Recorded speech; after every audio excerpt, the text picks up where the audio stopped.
Hi this is Sravani news analysis కి స్వాగతం.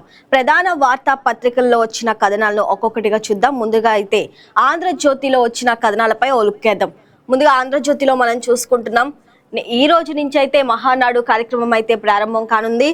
ఇక ఇందులోగా న్యూస్ చూస్తే పసుపు పండుగ నేటి నుంచే ప్రారంభం అంటూ ఆంధ్రజ్యోతిలో ఈ కథనం అయితే ప్రచురితమైంది. ఇక ఒకసారి ఇందులో హెడ్లైన్స్ కానీ మనం చూస్తే 2 రోజుల పాటు హైబ్రిడ్ విధానంలో వచ్చే ఎన్నికలకు రోడ్ మ్యాప్ అంటూ కూడా ఈ వార్త మనం చూస్తున్నాము.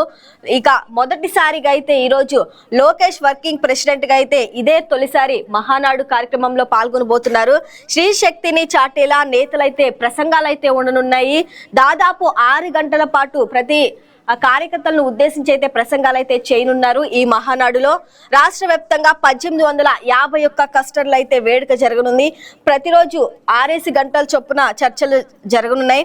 ఇక ఈ మహానాడులో 20 తీర్మానాలు అయితే ప్రవేశపెట్టనున్నారు. ఇందులో 10 ఏపీవి, 4 వచ్చేసి తెలంగాణవి, ఇంకో 4 ఉమ్మడివి. ఇక అండమాన్ నుంచి 1 ప్రత్యేకంగా రాజకీయ తీర్మానం అయితే జరగనుంది. క్లస్టర్లు నియోజకవర్గాల మండల కేంద్రాల్లో భారీగా ఎల్ఈడి స్క్రీన్లు అయితే ప్రవేశపెట్టి చూపించనున్నారు. ఇక మహానాడు ఇక కేంద్ర కార్యాలయంతో ఇవన్నీ అయితే అనుసంధానం చేయనున్నారు. ఇక మహానాడు అంటేనే టీడీపీకి ఒక పెద్ద పండగగా, మహానాడు అయితే ఒక ఎమోషన్ గా చెప్తారు. ప్రతి కార్యకర్త గాని, ఒక ఎమ్మెల్యే గాని, ఎంపీలు గాని దీని గురించి మాట్లాడతారు. ఇక మొదటిసారి వర్చువల్ విధానంలో అయితే ఈసారి ఒక పెద్ద ఎత్తున చేయబోతున్నారు ఈ మహానాడు. ఇక సరైన మార్గ నిర్దేశంతో తెలుగుదేశాన్ని రాష్ట్రంలో తిరుగులేని శక్తిగా నిలబెట్టుకుందాం. ఇక టీడీపీ నేతలకి అలాగే కార్యకర్తలకైతే చంద్రబాబు పిలిపించారు. ప్రజా ప్రతినిధులు అలాగే ముఖ్యమైన నేతలతో అయితే టెలికాన్ఫరెన్స్ నిర్వహించనున్నారు. ఇక తెలుగు తమ్ముళ్ళు పసుపు పండుగ మహానాడు నిర్వహణకు ఏర్పాట్లు పూర్తయ్యాయి. దీనిని బుధవారం, గురువారాల్లో 2 రోజుల పాటు మంగళగిరిలోని పార్టీ కేంద్ర కార్యాలయంతో పాటు రాష్ట్ర వ్యాప్తంగా 1851 క్లస్టర్లో హైబ్రిడ్ విధానంలో నిర్వహించనున్నారు. ఇక కూటమి ప్రభుత్వం ఏర్పడి 2 ఏళ్లు పూర్తవుతున్న సందర్భంగా ఈ మహానాడు వేదికగా వచ్చే ఎన్నికలకైతే రోడ్ మ్యాప్ సిద్ధం చేసుకోవడంపై టీడీపీ నాయకత్వం అయితే ప్రత్యేక దృష్టి పెట్టిందని చెప్పాలి. ఇక దీంతో పాటు స్థానిక సంస్థల ఎన్నికలకు శ్రేణులను సమాయత్తం చేసేందుకు ఈ కార్యక్రమాన్ని వినియోగించుకోనున్నారు. ఇక మంత్రి లోకేష్ పార్టీ వర్కింగ్ ప్రెసిడెంట్ గా బాధ్యతలు తీసుకున్న తర్వాత అయితే జరుగుతున్న తొలి మహానాడు ఇదే కావటం అయితే లోకేష్ కి ఒక కలిసొచ్చే అంశంగా చూడొచ్చు. ఈ నేపథ్యంలో ఆయన ప్రసంగంపై సర్వత్రా అయితే అనేక ఆసక్తి నెలకొంది. అసలు ఈ మహానాడు కార్యక్రమంలో లోకేష్ ఏం మాట్లాడతారు అనేది కూడా ఒక సస్పెన్స్ గా ఉంది. మొత్తం 20 తీర్మానాలు అయితే ప్రవేశపెట్టనున్నారు. ఏపీ నుంచి 10, అలాగే తెలంగాణ నుంచి 4, ఉమ్మడివి 4, అండమాన్ నుంచి 1 కీలకమైన రాజకీయ తీర్మానం కూడా ఉండనుంది.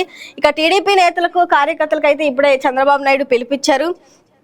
సరైన మార్గ నిర్దేశంతో అయితే తెలుగుదేశం రాష్ట్రంలో ఒక తిరుగులేని శక్తిగా ఉండబోతుందని కూడా చంద్రబాబు చెప్తున్నారు. ఇక వచ్చే ఎన్నికలకు కూడా ఇప్పటి నుంచే ఈ మహానాడులో అయితే రోడ్ మ్యాప్ అయితే సిద్ధం చేయనున్నారు. ఇంకా ఆంధ్రజ్యోతిలో మరొక వార్త కానీ మనం చూస్తే కులాన్ని దాటి వెళ్ళలేరా అంటూ కూడా పవన్ కళ్యాణ్ స్పష్టం చేశారు. ఇక కాపు నేతలకు పవన్ సూటిగా ప్రశ్న వేశారు. నేను వచ్చింది కులం కోసం కాదు, మాట్లాడితే వంగవీటి రంగారు తెస్తారు. ఆయన భార్య కమ్మ సామాజిక వర్గం. చంద్రబాబు ఒకరి నాశనం కోరుకునే వ్యక్తి కాదు. మనోహర్ కులాల ఐక్యత అర్థం చేసుకున్నారు. కాపు నేతలను నేను ఒక్క మాట అనలేదు, కానీ వారంతా ఇష్టానికి మాట్లాడతారు. నేను తెగిస్తే మీకు మూలాలు ఉండవు, అక్కడి దాకా తీసుకురావద్దు అంటూ కూడా జనసేనాని అయితే కొంత ఆగ్రహం వ్యక్తం చేశారు. జనసేనలో పార్టీ శ్రేణులకు కూడా పవన్ కళ్యాణ్ అనేక ప్రసంగాలతో ఆగ్రహం వ్యక్తం చేసిన ఈ వార్త అయితే మనం చూస్తున్నాం. జనసేన సాధకుల భేటీలో ప్రసంగం. నన్ను విమర్శించి కాపు నాయకులందరికీ 12 ఏళ్ల తర్వాత మౌనం వీడి చెప్తానంటూ కూడా పవన్ కళ్యాణ్ స్పష్టం చేశారు. నేను వచ్చింది ఒక కులం కోసం కాదు, జనసేన అని డిప్యూటీ సీఎం పవన్ కళ్యాణ్ స్పష్టం చేశారు. సీఎం చంద్రబాబు నాయుడు ఒకరి నాశనం కోరుకునే వ్యక్తి కాదంటూ కూడా పవన్ కళ్యాణ్ చెప్పారు. ఇక నిన్న జరిగిన రాజమహేంద్రవరంలో అయితే అధికారుల సమీక్ష సమావేశంలో అయితే పవన్ కళ్యాణ్ అయితే ఈ వ్యాఖ్యలు చేసిన న్యూస్ అయితే మనం చూస్తున్నాం. ఇక గోదావరికి జీవమేది, కాలుష్యంతో విలువిల అంటూ కూడా పవన్ కళ్యాణ్ అధికారులను ఉద్దేశించి ఉద్దేశించి కూడా వాళ్ళకి చురకలు అంటించిన పరిస్థితి మనం చూసాము. ఈ నీటిలో పుష్కర స్నానం చేస్తే భక్తులకు రోగాలే, పుణ్యం వస్తుందో లేదో తెలియదు కానీ రోగాలైతే వస్తాయి అంటూ కూడా పవన్ కళ్యాణ్ అయితే ఆగ్రహం వ్యక్తం చేశాడు. గోదావరి ప్రక్షాళనకు 100 కోట్లు డిప్యూటీ సీఎం పవన్ కళ్యాణ్. ఇక మంత్రి దుర్గేష్ పైన అధికారుల పైన అసహనం వ్యక్తం చేసిన పరిస్థితి అయితే మనం చూసాం. మాజీ సీఎం వద్ద 100 మంది 150 మంది రౌడీలు ఉంటారని అంటున్నారు. 20,000 మంది ముందు వాళ్ళు నిలబడతారా, తెగించగలరా, మనల్ని తట్టుకోగలరా అంటూ కూడా పవన్ కళ్యాణ్ సూటిగా జగన్మోహన్ రెడ్డికి అయితే ప్రశ్న వేశారు. ఇక మరొక న్యూస్ కానీ మనం చూస్తే ఫార్మ్ టు హోమ్ అంటూ కూడా ఆంధ్రజ్యోతిలో ఈ వార్త మనం చూస్తున్నాం. వినియోగదారుల ఇంటికే కూరగాయలు, పండ్లు, వ్యవసాయ ఉత్పత్తుల మార్కెటింగ్ పై వ్యూహం. జూలై నాటికి మదనపల్లిలో ఇండియన్ స్కూల్ ఆఫ్ అగ్రికల్చర్ కు శంకుస్థాపన. 3 కోట్లతో పులివెందల్లో ఫుడ్ టెస్టింగ్ ల్యాబ్. రాయలసీమలో అరటికి కోల్డ్ స్టోరేజ్ సౌకర్యం. యాదవుల వద్ద కోకో సిటీ ఏర్పాటుపై పరిశీలన. మత్స్యకారులకు 200 మెకనైజ్డ్ బోట్లకు నిధులు. ఇక కొత్త ఆక్వా కనెక్షన్లకు విద్యుత్ సబ్సిడీ వర్తిస్తుంది. ఇక అధికారులకు సీఎం చంద్రబాబు దిశానిర్దేశం చేశారు. ఒకసారి ఇందులో మనము మ్యాటర్ కానీ చూస్తే రైతులు పండించిన కూరగాయలు అలాగే పండ్లు ఉత్పత్తులు నేరుగా వినియోగదారులకు ఇళ్లకు చేర్చేలా ఫార్మ్ టు హోమ్ విధానము అమల్లోకి అయితే తీసుకురానున్నారు. చేపట్టాలని ఇప్పటికే అధికారులకు కూడా చంద్రబాబు నాయుడు ఆదేశించారు. ఇక ఫార్మర్ ప్రొడ్యూసర్ ఆర్గనైజేషన్ల ద్వారా ఈ కార్యక్రమం అయితే రాబోతుందంటూ కూడా ఆంధ్రజ్యోతిలో మనము ఈ వార్త చూస్తున్నాము. ఆంధ్రజ్యోతిలో మరొక వార్త కానీ మనం చూస్తే యుద్ధం మళ్ళీ మొదలంటూ కూడా ఈ వార్త ఆంధ్రజ్యోతిలో ప్రచురితమైంది. ఇరాన్ పై దాడులు ప్రారంభించిన అమెరికా. బందర్ అబ్బాస్ పోర్టు ఇతర ప్రాంతాల్లో బాంబులు మళ్ళీ కలకలం సృష్టిస్తున్నాయి. ఇందులో ఒకసారి హెడ్లైన్స్ మనం చూసుకుంటే ఆత్మరక్షణ కోసమే ముందస్తు దాడులు అంటూ కూడా అమెరికా ప్రకటించింది. ఇక క్షిపణి నిల్వ ప్రయోగ కేంద్రాలు, షీమైన్స్ పెట్టే బోట్లు ధ్వంసం చేశారని వెల్లడి. ప్రతి దాడులకు దిగుతున్నట్లు ఐఆర్జీసీ ప్రకటన. అమెరికా MQ-9 రీపర్ డ్రోన్ కూల్చివేత. పశ్చిమాసియాలో స్థావరాలపై అయితే ఊహించని స్థాయిలో దాడులు చేస్తామని హెచ్చరిక. అమెరికా స్థావరాలకు ఏమాత్రం రక్షణ ఉండదు. మొక్జబ్దా ఖమేనీ ఇప్పటికే కీలక వ్యాఖ్యలు చేశారు. ఒమన్ తీరంలో చమురు నౌకల్లో పేలుళ్లు. ఖతార్ వేదికగా ఇరాన్ అమెరికా పరోక్ష చర్చలు. మళ్లీ చమురు ధరలు పైకి. స్టాక్ మార్కెట్లు డౌను. యురేనియం ఇస్తారా, నాశనం చేస్తారా అంటూ కూడా ట్రంప్ అయితే స్పష్టం చేశారు. ఇక పశ్చిమాసియాలో యుద్ధం మళ్ళీ మొదలైంది. శాంతి ఒప్పందం కుదిరి పరిస్థితులు చక్కబడతాయన్న ఆశలు నెలకొన్న సమయంలో పరిస్థితి తిరిగి మొదటికి వచ్చింది. ఇక మంగళవారం తెల్లవారుజామున ఇరాన్లోని కీలక లక్ష్యాలపై అమెరికా, ఇజ్రాయెల్ దాడులు ప్రారంభించాయి. ఇక ఇరాన్ దక్షిణ ప్రాంతంలోని క్షిపణుల నిల్వ ప్రయోగ కేంద్రాలు, తీర ప్రాంతం వెంట మోహరించి ఉన్న సముద్రపు ముందు పాతర్లు పెట్టే నౌకలు, బోట్లు లక్ష్యంగా విమానాలు, బాంబులంటూ కూడా అమెరికా అయితే ఇరాన్ పై దాడులు ప్రారంభించిన అమెరికా. బందర్ అబ్బాస్ పోర్టు ఇతర ప్రాంతాల్లో బాంబులు కలకలం. ఇక ఇంధన భద్రతే లక్ష్యంగా అయితే ఇండో పసిఫిక్ అంతరాయాలు లేని ఇంధన సరఫరా, టెక్నాలజీ నిర్వహణ, అత్యవసర సమయాల్లో సహకారంపై కసరత్తు. ఇక ఇండో పసిఫిక్ తీర ప్రాంత గస్తీకి మద్దతు. హర్మోజ్ పై ఆంక్షలు వద్దు, వాణిజ్య స్వేచ్ఛగా జరగాలి. క్వాడ్ విదేశాంగ మంత్రుల భేటీలో ఈ ప్రకటన అయితే చేశారు. రానున్న రోజుల్లో ఇండో పసిఫిక్ ప్రాధాన్యం పెరుగుతుంది. ఇక కీలక ఖనిజాల సరఫరాలో సహకారంపై భారత్, అమెరికా ఒక డీల్ అయితే కుదుర్చుకుంది. ఇక అమెరికా MQ-9 రీపర్ డ్రోన్ అయితే కూల్చివేత ఇప్పటికే జరిగింది.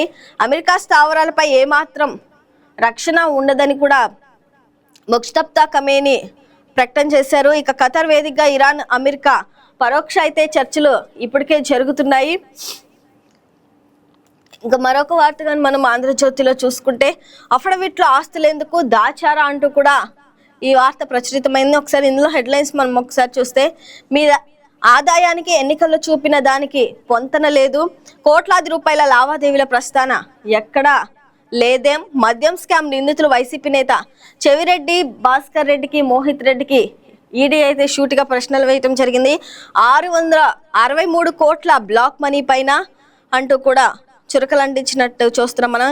గత జగన్ ప్రభుత్వంలో జరిగిన 3,500 కోట్ల రూపాయల మద్యం కుంభకోణంలో నిందితులైన వైసీపీ కీలక నేత చెవిరెడ్డి భాస్కర్ రెడ్డి, ఆయన కుమారుడు మోహిత్ రెడ్డిపై ఎన్ఫోర్స్మెంట్ డైరెక్టరేట్ ఉచ్చబిగిస్తుంది. ఇక చెవిరెడ్డి కుటుంబ ఆస్తులపై ఆరా తీసిన ఈడీ అక్రమ లావాదేవీలు వివరాలు సేకరించింది. ఇంకా మంగళవారం హైదరాబాద్లోని ఈడీ కార్యాలయానికి చెవిరెడ్డి ఆయన కుమారుడు పిలిపించి అధికారులు వారిద్దరికి చెమటలు పట్టించేలా అనేక ప్రశ్నలు అయితే వేయటం జరిగింది. ఇక లావాదేవీలు ప్రస్తావన ఎక్కడా లేదేమంటూ కూడా ఈడీ అయితే క్వశ్చన్స్ వేసింది. ఆంధ్రజ్యోతిలో మరొక న్యూస్ మనం చూస్తే మళ్ళీ అదే దోపిడీ అంటూ కూడా ఇక్కడ ఒక వార్త చూస్తాం. ఓఎన్జీసీకి బైరాటి సరఫరాలో భారీ గోల్మాల్, ప్రైవేటు కంపెనీలతో ఇంటి దొంగల కుమ్మక్కంటూ కూడా ఈ వార్త మనం చూస్తున్నాము. సాధారణంగా ఏ సంస్థ అయినా ఏదైనా వస్తువులు కొనుగోలు చేయాలనుకుంటే ముందుగా మార్కెట్ పరిశీలన చేస్తుంది. తాము అనుకున్న వస్తువు ధర ఇప్పుడు ఎంతుంది, గత కొన్నేళ్లలో ఏ ధరలో లభించింది, ఏ రేటుకు కొనాలి అనే అంశంపై అధ్యయనం చేస్తుంది. కానీ కేంద్ర ప్రభుత్వ సంస్థ ఓఎన్జీసీ ఇవేమీ చేస్తున్నట్లుగా కనిపించడం లేదు. కొన్నేళ్లుగా బైరాటీస్ పౌడర్ ను అధిక ధరకు కొనుగోలు చేస్తూ భారీగా నష్టపోతుంది. ఈ ఏడాది పిలిచిన టెండర్లోనూ అదే కథ పునరావృతమైంది. ఇక సరఫరా కంపెనీతో ఇంటి దొంగలు కుమ్మక్కవడంతో కేంద్ర సంస్థలు మరోసారి 100 కోట్ల నష్టం వాటిల్లిందంటూ కూడా ఆంధ్రజ్యోతిలో మనం ఈ వార్త చూస్తున్నాం. ఓఎన్జీసీకి బైరాటీస్ సరఫరాలో భారీగా అయితే గోల్మాల్ జరిగింది.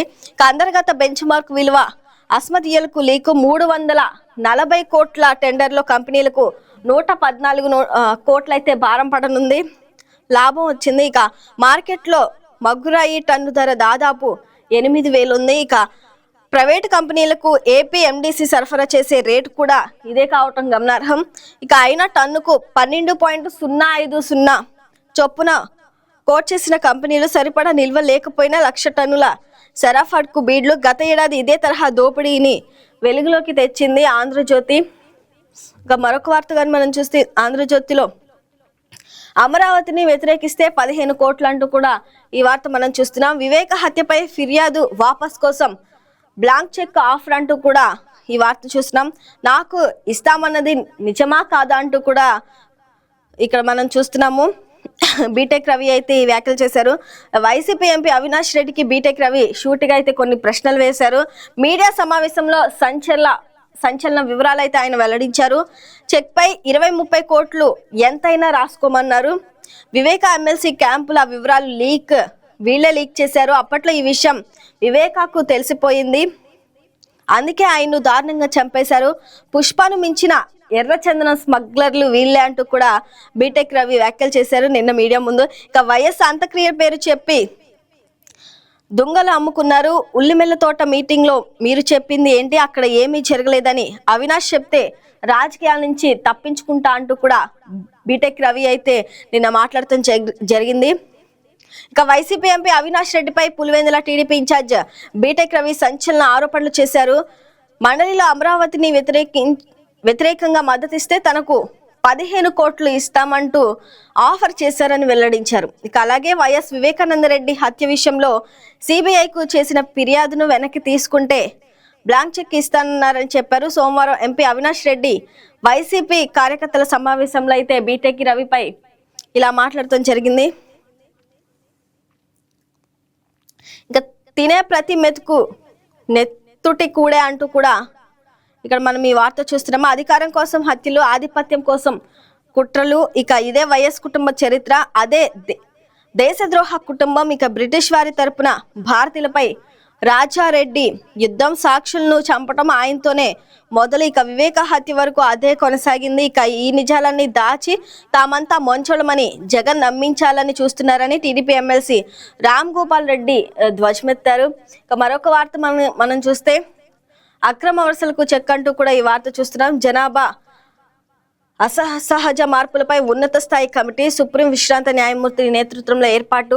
ఇక ప్రకటించిన కేంద్ర హోంశాఖ మంత్రి అమిత్ షా అయితే మాట్లాడటం జరిగింది. ఇక దాని మీద ఒకసారి ఆంధ్రజ్యోతిలో జిల్లా వార్తలు కానీ మనం చూస్తే మహానాడు సంబరం నేడు రేపు టీడీపీ మహానాడుకు సర్వం సిద్ధం అంటూ ఈ వార్త చూస్తున్నాం. ఇక ఈసారి వర్చువల్ గా అయితే మహానాడును చేయనున్నారు. ఇక పొదుపు చర్యల్లో భాగంగా అయితే ఈసారి వర్చువల్ విధానంలో అయితే చేస్తున్నారు మహానాడు. ఇక ఉమ్మడి కృష్ణాలో 148 కస్టల పరిధిలో ఏర్పాట్లు, ఇక ఆయా కస్టల పరిధిలో 74,000 మంది వీక్షణ. ఇక ఎక్కడికక్కడ కూడా భారీగా ఎల్ఈడి స్క్రీన్లు, కూలర్లు అయితే ఇప్పటికే సిద్ధం చేశారు. చాలా వరకు కళ్యాణ మండపాల్లోనే అయితే ఈ మహానాడు వర్చువల్ గా నిర్వహించనున్నారు. ఇక సీనియర్ నాయకులను సన్మానించాలన్న అధిష్టానం ఆ మేరకు ఏర్పాట్లను పూర్తి చేసి జిల్లా నేతలు అయితే పూర్తి చేశారు. ఇక ప్రతి ఒక్కరికి ఐడి కార్డు, ఇక టీడీపీలో ఫోన్లో టీడీపీ యాప్ ద్వారా ప్రతి ఒక్కళ్ళు కూడా డిజిటల్ అటెండెన్స్ ఈ మహానాడు కార్యక్రమంలో సిద్ధం చేశారు. ఇక విందు విరామంలో కార్యకర్తలతో మమేకం కానున్నారు ప్రతి ఎమ్మెల్యే, ఎంపీ. ఇక మహానాడు వీక్షణకు ఎన్టీఆర్ జిల్లాలో 74, అలాగే కృష్ణాలో 74 కస్టర్లు ఏర్పాటు చేశారు. వీటి పరిధిలో భారీగా ఎల్ఈడి స్క్రీన్ తో పాటు లైవ్ స్ట్రీమింగ్ కూడా సిద్ధం చేశారు. ఇక మంగళగిరిలోని పార్టీ కార్యాలయం నుంచి నాయకులు కస్టర్లు అయితే వీక్షిస్తున్న వారితో మాట్లాడే అవకాశం ఉంటుంది. దీనికి అనుగుణంగా లైవ్ స్ట్రీమింగ్ నిరంతరం జరుగుతుంది. ఇక 2 రోజుల పాటు ఉదయం నుంచి సాయంత్రం వరకు ఈ కార్యక్రమాన్ని నిర్వహిస్తున్నారు. ఎక్కడికక్కడ సీనియర్ నాయకులను సన్మానించేందుకు 2 జిల్లాల రథ సారథులను గద్దె అనురాధ, వీరంకి గురుమూర్తి సన్నాహాలు చేస్తున్నారు. ఇక ప్రతి కస్టర్లు అయితే కార్యకర్తలతో కూడా మాట్లాడేందుకు కూడా లైవ్ స్ట్రీమింగ్ కూడా ఇప్పటికే ఏర్పాటు చేయటం జరిగింది. రథసారథులకు గద్దె అనురాధ, అలాగే గురుమూర్తులు కూడా ఇప్పటికే దీనికి సంబంధించి సన్నాహాలు చేశారు. ఇక 2 రోజులు పండగే అంటూ కూడా అనురాధ టీడీపీ ఎన్టీఆర్ జిల్లా అధ్యక్షురాలు నిన్న మీడియాతో మాట్లాడటం జరిగింది. ఇక ఈసారి విశిష్టమైన మహానాడును జరుపుకుంటున్నాం. ఈ మహానాడుకు ఎంతో ప్రాధాన్యత ఉంది. ఇక నియోజకవర్గాల వారీగా 74 కస్టలను ఏర్పాటు చేశాం. మైలవరం నియోజకవర్గంలో 2 జెండా ఎగరవేయాలని నిర్ణయించాము. ఇక ఆ తర్వాత జగ్గైపేట, పెనగంచిప్రోలు, వత్సవాయి మండలాల్లో కస్టర్లో పాలు పంచుకుంటాను. ఇక 2 రోజుల పాటు అన్ని నియోజకవర్గాల పరిధిలో పాల్గొంటానంటూ గద్దె అనురాధ అయితే చెప్పడం జరిగింది. ఇంకా పట్టు వదలని పెద్దావిడ బైపాస్ బాగోతాలంటూ కూడా ఆంధ్రజ్యోతిలో ఈ వార్త మనం చూస్తున్నాము. ఇందులో ఒకసారి హెడ్లైన్స్ చూస్తే, నందిగాములో భూ పరిహారం కోసం లక్ష్మీ తులసమ్మ పోరాటము, ఇప్పటికే అధికారులపై కారం చల్లి సంచలనం సృష్టించింది ఈమె. ఇక తాజాగా పురుగుమందు డబ్బాతో కలెక్టరేట్కి అయితే వచ్చారు. ఇక ఉలిక్కి పడిన యంత్రాంగం, హుటహుటిన సర్వే అయినా కొలిక్కిరాని పెద్దావిడ సమస్య, బైపాస్ విస్తరణలో బయటపడుతున్న అవకతవకలు, అధికారులతో పాటు ఆర్యవైశ్య ప్రముఖుడి పాత్ర, నష్టపరిహారం ఇవ్వడంలో మాయ, అనకవాటాలు, సరిహద్దురాలు లేక ఎవరి భూమి ఎక్కడో తెలియని వైనమైతే ఉంది. ఇక నందిగామ పట్టణంలోని అనుసాగరానికి చెందిన మెల్లంపూడి లక్ష్మీ తులసమ్మకు సర్వే నంబర్ 430లో 8 సెంటర్ల నివాస స్థలం ఉంది. ఆ స్థలం పలుమార్లుగా బైపాస్ రోడ్డు విస్తరణలో పోయింది. ఇందుకు ఆమె పరిహారం లభించింది, కానీ ఇతరులతో పోలిస్తే చాలా తక్కువ వచ్చిందన్నది ఆమె వాదన. 2003లో బైపాస్ రోడ్డు నిర్మాణానికి భూసేకరణ జరిగిన సమయంలో తులసమ్మ భర్త వెంకటేశ్వర్లు బ్యాంకు ఖాతాకు 19,431 జమైని. ఇక 2010లో జరిగిన భూసేకరణలు అయితే 8,770, 2001లో జరిగిన సేకరణలో 6.51 లక్షలు అందాయి. కానీ తమకు 8 సెంట్ల భూమి ఉందని, తన భర్త అన్నదమ్ముళ్ళు సమాన భాగాలు పంచుకున్నట్లు తులసమ్మ ఒకవైపు చెప్తుంది. ఇక తమకు సమాన వాటా కలిగిన వారికి 26 లక్షల పరిహారం అందగా తనకు మాత్రం కేవలం 6.51 లక్షలే వచ్చాయని చెప్తుంది. ఇక దీనిపై ఆమె ఏళ్ల తరబడి కూడా పోరాటం చేస్తుంది, కానీ ఆమె సమస్య ఎక్కడ కూడా తీరట్లేంలే, అయినా కూడా కొలిక్కి రావట్లేదు. మరి అధికారులు స్పందించకపోవడంతో ఇటీవల విజయవాడలో జరిగిన పీజీఆర్ఎస్ కార్యక్రమానికి వెళ్లి అధికారులపై అయితే ఆమె కారం జల్లి సంచలనం రేపింది. ఇక దీనిపై స్పందించిన రెవెన్యూ యంత్రాంగం ఆ భూమికి కొలతలు వేయటం స్టార్ట్ చేశారు. ఇక రూపాయి నువ్వేం చేశావంటే అధికారులు అడ్డగోలుగా వ్యవహారాలకు నిదర్శనమయ్యారు. ఓ ఆర్యవైశ్య ప్రముఖుడి అవినీతికి అండగా నిలిచారు అంటూ కూడా ఆమె మాట్లాడటం జరిగింది. ఇక బైపాస్ విస్తరణలో బయటపడుతున్న అవకతవకలపై కూడా ఆమె మాట్లాడటం జరిగింది. టార్గెట్ విఎంసి ఇక ఆంధ్రజ్యోతిలో ఈ వార్త మనం చూస్తున్నాము. అధికారులు సిబ్బంది సైబర్ వల అంటూ కూడా చూస్తున్నాము. ఇంజనీరింగ్ టౌన్ ప్లానింగ్ విభాగాలే లక్ష్యం. ఇక ఏసీబీ పేరుతో ట్రాప్, ఇక డబ్బు డిమాండ్, పెరుగుతున్న బాధితుల జాబితా, పటమట మాచవరం పిఎస్లో అయితే కేసులు. మేము ఏసీబీ అధికారులం, మీ అవినీతి భాగోతం మొత్తం మా దగ్గర ఆధారాలతో ఉంది. త్వరలో మీరు ఉద్యోగ విరమణ చేయబోతున్నారు. ఈలోగా మా ట్రాప్ లో పడితే ప్రభుత్వం నుంచి అందవలసిన బెనిఫిట్స్ మొత్తం ఆగిపోతాయి. ఆలోచించని మేము అడిగిన మొత్తం ఇవ్వండి. కొద్ది రోజులుగా విజయవాడ నగర సంస్థ పలు విభాగాల్లో అధికారులు సిబ్బందికి వస్తున్న ఫేక్ ఫోన్ కాల్స్ అయితే ఇవి. ఇక డిజిటల్ అరెస్టు, తక్కువ పెట్టుబడితో అధిక ఆదాయం వంటి వలలు విసిరి లక్షలాది రూపాయలు లాగేసిన సైబర్ నేరగాళ్లు ఇక ఈసారి అవినీతి నిరోధక శాఖ పేరును ఉపయోగించడం మొదలు పెట్టారు. విజయవాడ మున్సిపల్ కార్పొరేషన్ లో విధులు నిర్వహిస్తున్న అధికారులు సిబ్బంది లక్ష్యంగా చేసుకొని ఈ మోసాలకైతే పాల్పడుతున్నారు. ఇక నెల రోజుల కిందట సాగిన ఈ తతంగం మొత్తం కూడా తాజాగా అయితే వెలుగులోకి చూసింది. ఇక సైబర్ నేరగాళ్లు అడిగిన మొత్తం ముట్ట చెప్పాక మోసపోయామని గుర్తించిన బాధితులైతే అధికారులను ఆశ్రయించడం జరిగింది. 2 లక్షల నుంచి 3 లక్షల వరకు కూడా సైబర్ నేరగాళ్ల వలలు అయితే కొంతమంది చిక్కుకున్నారు. ఇక పక్కా సమాచారం సేకరించాక సైబర్ నేరగాళ్లు చెలరేగిపోయారు. విఎంసీ అధికారులను లక్ష్యంగా చేసుకొని మరి మోసాలకు దిగుతున్నారు. ఇప్పటికే సర్కిల్ 3 పనిచేస్తున్న సామ్రాజ్యం ఈ నేరగాళ్లకు 2 లక్షల వరకు అయితే ఇవ్వటం జరిగింది. మరి దీనిపై అధికారులు స్పందించి సైబర్ నేరగాళ్ల వలలో చిక్కకుండా ప్రతి ఒక్కరికి కూడా అండగా ఉండాలని కూడా కోరుకుందాం. ఇక నందిగాంలో భారీ చోరీ అంటూ కూడా మనం ఈ వార్త చూస్తున్నాం.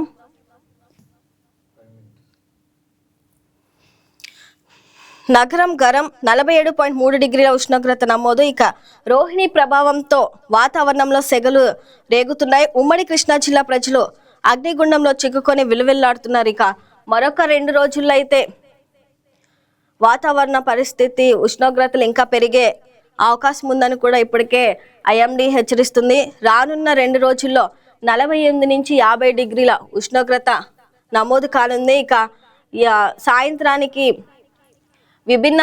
విభిన్న వాతావరణాలు ఉండనున్నాయి. ఇక ప్రజలు కూడా అప్రమత్తంగా ఉండాలని కూడా అధికారులు సూచిస్తున్నారు. ఈదురుగాలులతో కూడిన వర్షం పడే అవకాశం ఉంది. అలాగే వడగాలులు తీవ్రంగా ఉండనున్నాయి. ఇక చిన్నపిల్లలు, వృద్ధులు కూడా. మరొక ఆంధ్రప్రభలో మనం చూస్తే గిన్నిస్ రికార్డుల లక్ష్యంగా అయితే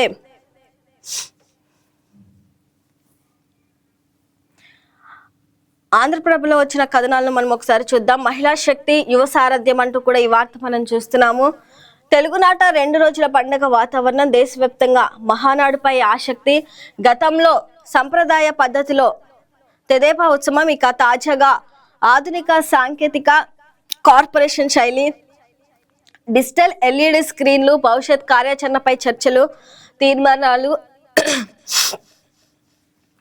ఇక మహిళలకు పెద్దపీట వేస్తూ స్త్రీ శక్తి థీమ్ నిర్వహణ, యువ నాయకత్వాన్ని ప్రోత్సహిస్తూ ముందుకు సాగుతున్న యువనేత నారా లోకేష్. ఇక యువనేత నారా లోకేష్ తెలుగుదేశం పార్టీ కార్యనిర్వహణ అధ్యక్షుడిగా బాధ్యతలు చేపట్టిన తర్వాత జరుగుతున్న తొలి మహానాడు ఇది. ఇక ఈ 2 రోజుల పాటు జరుగుతున్న మహానాడు తెలుగు రాష్ట్రాల్లోనే కాదు, దేశవ్యాప్తంగా రాజకీయ సామాజిక వేత్తలందరినీ ఆకర్షిస్తుంది. మరి ఈసారి మహానాడు మహిళా శక్తి దీంతో నిర్వహిస్తున్నారు. మహిళా సాధికారతతో పాటు రాష్ట్రంలో యువతకు ఉద్యోగ ఉపాధి అవకాశాలు, చిన్న మధ్య తరహా పరిశ్రమల అభివృద్ధికి అయితే ఈ మహానాడులో ప్రత్యేకంగా దృష్టి సారిస్తున్నట్టు తెలుస్తుంది. ఇక చరిత్రలో తొలిసారిగా ఇలా హైబ్రిడ్ విధానంలో నిర్వహిస్తున్నారు. అమితా శక్తి కనిపిస్తుంది. ఇక పార్టీ వ్యవస్థాపకులు ఎన్టీఆర్ జన్మదినోత్సవాన్ని పురస్కరించుకొని జరిపే ఈ మహానాడు నిర్వహణలో అప్పటికి ఇప్పటికీ అనేక మార్పులు వచ్చాయి. ఇక ఆదిలో మహానాడు సభలు సాంప్రదాయబద్ధంగా గ్రామీణ వాతావరణంలో అయితే ఆహ్లాదకరంగా జరిగాయి. ఇక వీటికి ఉమ్మడి రాష్ట్రంలోని నలుచెరగల నుంచి పెద్ద సంఖ్యలో అభిమానులు, కార్యకర్తలు తరలివచ్చేవారు. ఇక భవిష్యత్ రాజకీయ వ్యూహాలకు మహానాడు వేదికగా ఉండేది. ఇక మహానాడు అంటేనే ఒక ఎమోషన్ కార్యకర్తలకి. ఇక ప్రత్యేక పరిస్థితిలో వర్చువల్ గా వేడుక. ఇక మన సందేశం కోసం ప్రజల ఎదురుచూపులు, టీడీపీని తిరుగులేని శక్తిగా నిలుపుదాం, పార్టీ శ్రేణితో సీఎం చంద్రబాబు నాయుడు, ఎమ్మెల్యేలు, ఎంపీలు, ఎమ్మెల్సీలు కార్యకర్తలతో అయితే ఈ మహానాడులో టెలికాన్ఫరెన్స్ అయితే నిర్వహించనున్నారు. ఇక ఫార్మ్ టు హోమ్ అంటూ కూడా ఇందాక ఏదైతే మనం ఆంధ్రజ్యోతిలో చూసామో, ఇక ఆంధ్రప్రభలో కూడా ఈ వార్త ప్రచురితమైంది. అగ్రి ఉత్పత్తుల మార్కెట్ కు సరికొత్త వ్యూహం అంటూ కూడా నిన్న జరిగిన సమావేశంలో అయితే చంద్రబాబు మాట్లాడటం జరిగింది. ఇక రైతులు పండించిన ఉత్పత్తులు నేరుగా వినియోగదారులకు ఇళ్లకు చేర్చేలా ఫార్మ్ టు హోమ్ అంటూ కూడా విధానం అమలు చేసే కార్యాచరణ చేపట్టాలని సీఎం చంద్రబాబు ఇప్పటికే అధికారులను ఆదేశించారు. ఇక ప్రత్యేకించి కూరగాయలు, పండ్ల ఉత్పత్తులు నేరుగా వినియోగదారులకు చేర్చేలా ఫార్మర్స్ ప్రొడ్యూసర్ ఆర్గనైజేషన్ల ద్వారా ఈ కార్యక్రమాన్ని చేపట్టాలని సూచించారు. ఇక రాయలసీమలో అరటికి కోల్డ్ స్టోరేజ్ సౌకర్యం, బ్లూ ఎకనామీగా ఆక్వా రంగం అభివృద్ధి, ఆక్వా రైతులకు విద్యుత్ సబ్సిడీ, మత్స్యకారులకు 200 మరబోట్లు, ఇక పులివెందల్లో ఫుడ్ టెస్టింగ్ ల్యాబ్ కు నిధులు, ఇక వ్యవసాయ ఉత్పత్తుల మార్కెటింగ్ సహా తక్కువ వ్యయంతో ఇంటి వద్దకే చేరేలా ఈ కొత్త వ్యూహం ఉపయోగపడుతుందని అన్నారు. ఇక క్యాంపు కార్యాలయంలో మంగళవారం వ్యవసాయం, ఇతర అనుబంధ శాఖలు, ప్రాథమిక రంగాల్లో అయితే 6 మిషన్లపై ముఖ్యమంత్రి సమీక్ష నిర్వహించారు. ఈసారి రాష్ట్రంపై ఎల్నినో చూపుతున్న ప్రభావాలను అంచనా వేస్తూ ప్రాంతాల వారీగా పంటలకు సాగు అంచనా జరగాలని, దానికి అనుగుణంగానే ముందుకెళ్లాలని కూడా చంద్రబాబు నిన్న అధికారులతో మాట్లాడటం జరిగింది. ఆంధ్రప్రదేశ్లో ఈ న్యూస్ మనం కానీ చూస్తే వినయ విధేయ లోకేష్ అంటూ కూడా ఆంధ్రప్రభలో ఈ వార్త ప్రచురితం చేశారు. హస్తినాలో ఆయకట్టుకున్న యువనేత తీరు, కేంద్ర మంత్రి శివరాజ్ సింగ్ పుష్కర ఆవిష్కరణకు హాజరు, పలువురు కేంద్ర పెద్దలతో మంతనాలు అయితే లోకేష్ జరపడం జరిగింది. శివరాజ్ సింగ్ సతీమణి ఆశీర్వాదం తీసుకున్న యువనేత ఢిల్లీలో అప్నసన్ పుస్తక ఆవిష్కరణలో ప్రత్యేక ఆకర్షణగా లోకేష్ అయితే ఉండటం జరిగింది. ఇక ఆంధ్రప్రభలో ఈ వార్త కానీ మనం చూస్తే కాలుష్యంపై పవన్ కన్నెర్ర అంటూ కూడా ఏదైతే ఆంధ్రజ్యోతిలో చూసామో, ఆంధ్రప్రభలో కూడా ఈ న్యూస్ చూస్తున్నాం. అధికారుల పనితీరుపై అయితే పవన్ కళ్యాణ్ అయితే అసహనం వ్యక్తం చేశారు. ఒకసారి ఇందులో హెడ్లైన్స్ చూద్దాం. గోదావరి నీటి కాలుష్యంపై మీరంతా ఏం చేస్తున్నారు? రేవు అందాలే కాదు, ప్రజల ఆరోగ్యం కూడా ముఖ్యం అంటూ కూడా ఈ వార్త మనం చూస్తున్నాం. మంత్రి దుర్గేష్ తో పాటు అధికారులపై అయితే పవన్ కళ్యాణ్ ఆగ్రహం వ్యక్తం చేశారు. అక్కడికక్కడే నీటి శాంపిల్స్ పరిశీలన, కాలుష్య నివారణ చర్యలకైతే ఆదేశాలు, కంపెనీల లాకౌట్లకు బెదరవద్దు, ప్రజల ప్రాణాలే మనకు ముఖ్యం, డిప్యూటీ సీఎం పవన్ కళ్యాణ్ అయితే స్పష్టీకరణ చేశారు. ఇక 2027 గోదావరి పుష్కరాల అభివృద్ధికైతే ఎక్కడా కూడా డిపిఆర్లు ఇప్పటికే సిద్ధం చేయలేదంటూ కూడా అధికారులపై అయితే పవన్ కళ్యాణ్ ఆగ్రహం వ్యక్తం చేశారు. దాదాపు 10 కోట్ల అయితే ఈ మహత్తర ఆధ్యాత్మిక వేడుకకు హాజరు కానున్నారు. దీనికి సంబంధించి త్వరితగతిన పనులు ఎప్పటికప్పుడు పూర్తి చేయాలని, ఇప్పటి నుంచైనా అధికారులు ముందస్తుగా భక్తులకి అవసరమైన అన్ని సౌకర్యాలను సమకూర్చాలని కూడా పవన్ కళ్యాణ్ నిన్న జరిగిన సమావేశంలో అయితే మరొకసారి అధికారుల తీరుపై అయితే అసహనం వ్యక్తం చేశారు. ఇక గోదావరి నది కాలుష్యంపై రాష్ట్ర ఉప ముఖ్యమంత్రి కొణిదెల పవన్ కళ్యాణ్ తీవ్ర ఆందోళన వ్యక్తం చేశారు. ఆంధ్ర పేపర్ మిల్స్ నుంచి వెలువడుతున్న కాలుష్య వ్యర్థాలు గోదావరిలో కలుస్తున్నాయనే ఆరోపణల నేపథ్యంలో ఆయన మంగళవారం మరోమారు స్వయంగా కాలుష్య ప్రభావిత ప్రాంతాలను సందర్శించారు. ఈ సందర్భంగా కాలుష్య శాతాన్ని పరిశీలించారు పవన్ కళ్యాణ్. ఇక అధికారులతో పాటు స్థానిక ప్రజాప్రతినిధులపైన ఆగ్రహం వ్యక్తం చేశారు. ఇక కాలుష్యంపై ఎందుకు ఉదాసీనంగా ఉన్నారంటూ చెంతనే ఉన్న అధికారులపై అయితే ఆగ్రహం వ్యక్తం చేశారు. సో ఇది ప్రధాన వార్తాపత్రికల్లో ఈ రోజు వచ్చిన కథనాలు. That's all for now. Keep watching YK news. ఇది తెలుగువారి గుండె చప్పుడు.